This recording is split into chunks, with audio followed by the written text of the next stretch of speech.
Bismillahirrahmanirrahim. Assalamualaikum warahmatullahi wabarakatuh. Kisah Nabi-Nabi Bani Israel setelah Daud dan Sulaiman alaihissalam.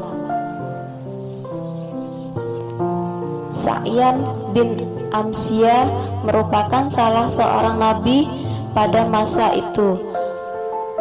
Muhammad bin Ishaq berkata, ia adalah seorang nabi sebelum Zakaria dan Yahya alaihissalam.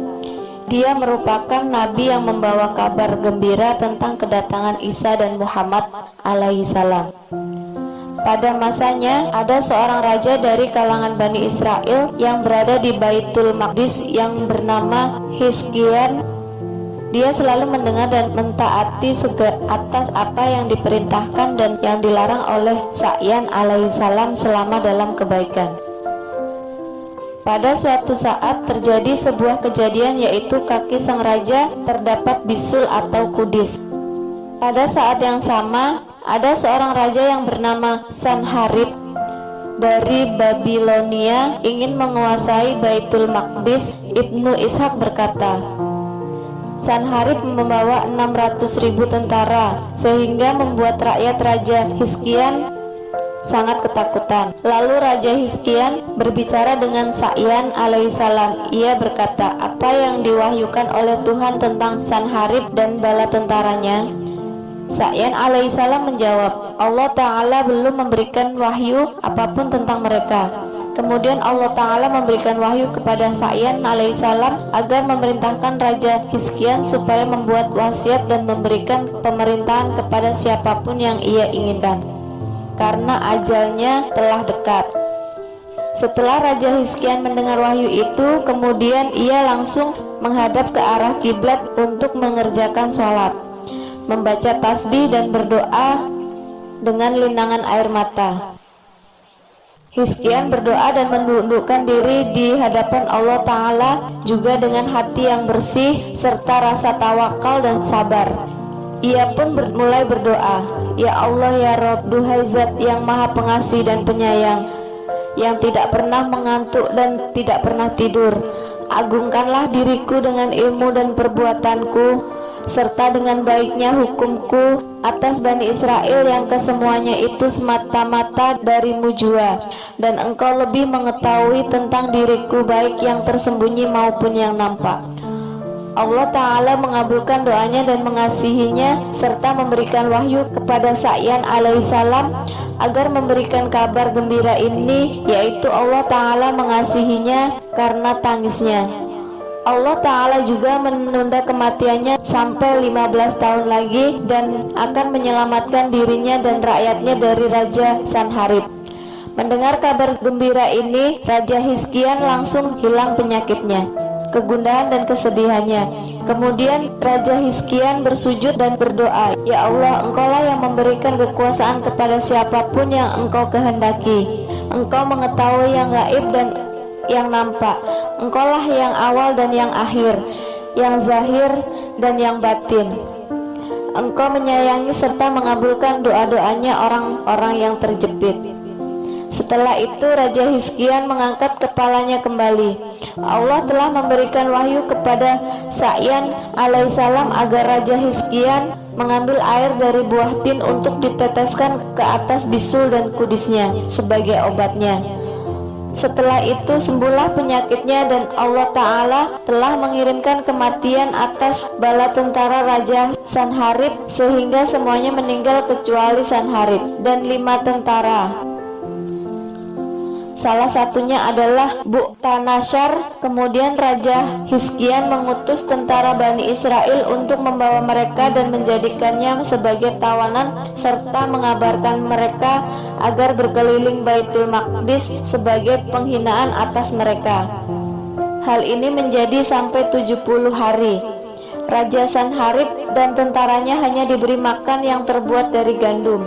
Setelah itu mereka dimasukkan ke dalam penjara. Kemudian Allah memberikan wahyu lagi kepada Sahyan alaihissalam agar sang raja Hizkian mengembalikan Raja Sanharib dan tentaranya kembali ke negerinya agar mereka memberi peringatan kepada para umatnya dengan apa yang telah menimpa mereka. Selanjutnya Raja Sanharib dan tentaranya kembali ke negerinya. Raja Sanharib kemudian mengumpulkan rakyatnya dan mengabarkan tentang apa yang mereka alami. Mendengar itu, maka para tukang tenung dan tukang sihirnya berkata kepadanya, "Sesungguhnya kami telah mengabarkan tentang Rob dan para nabi mereka, tetapi Anda tidak menaatinya. Mereka adalah umat yang tak seorang pun bisa mengalahkan Rabb-nya." Akhirnya kejadian tentang Sanharib ini membuat mereka takut kepada Allah Ta'ala. 7 tahun kemudian Sanharib meninggal dunia. Ibnu Ishaq berkata, ketika Raja Hizkian meninggal dunia, banyak terjadi kekacauan yang semakin lama semakin parah, hingga akhirnya Allah Ta'ala memberikan wahyu kepada Sahyan alaihissalam agar memberikan nasihat dan memperingatkannya serta mengabarkan kepada mereka tentang siksaan Allah Ta'ala atas penyelewengan dan pendustaan yang mereka lakukan. Karena perkataan ini sehingga Bani Israel memusuhinya dan berniat akan membunuhnya. Akhirnya Sahyan alaihissalam lari dan bersembunyi di dalam sebatang pohon. Tetapi setan melihatnya dan setan itu menarik ujung pakaiannya agar Bani Israel melihatnya. Ketika Bani Israel melihat Sahyan alaihissalam berada di dalam pohon, kemudian mereka membawa gergaji dan menggergaji pohon tersebut serta menggergaji Sahyan alaihissalam. Inna lillahi wa inna ilaihi raji'un. Armian bin Hilkian alaihissalam juga merupakan salah satu nabi pada masa tersebut. Dia adalah keturunan Lawi bin Yakub. Ada juga yang berpendapat bahwa dia adalah Khidir alaihissalam. Ad-Dahak telah meriwayatkan dari Ibnu Abbas perkataan itu adalah gharib dan tidak benar. Ibnu Asakir berkata, sebagian Atsar telah menyebutkan bahwa Armia bin Hilkiah alaihissalam berdiri di depan bekas darah Yahya bin Zakaria alaihissalam, yaitu ketika Armia bin Hilkiah alaihissalam baru datang dari Damaskus. Seraya berkata, "Hai darah, ujilah manusia kemudian tenanglah." Kemudian darah itu menenggelamkan para manusia, kemudian tenang kembali. Abu Bakar bin Abu Ad-Dunya berkata, Ali bin Maryam telah menceritakan kepada kami dari Ahmad bin Habab dari Abdullah bin Abdurrahman.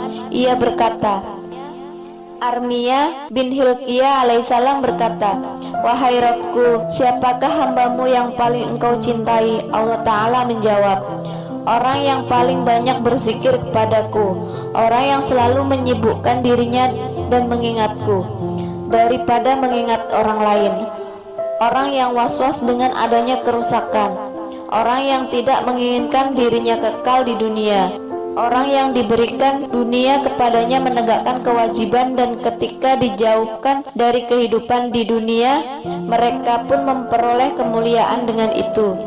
Mereka itulah orang-orang yang paling aku cintai dan mereka itulah orang-orang yang akan aku beri keluhuran budi pekerti."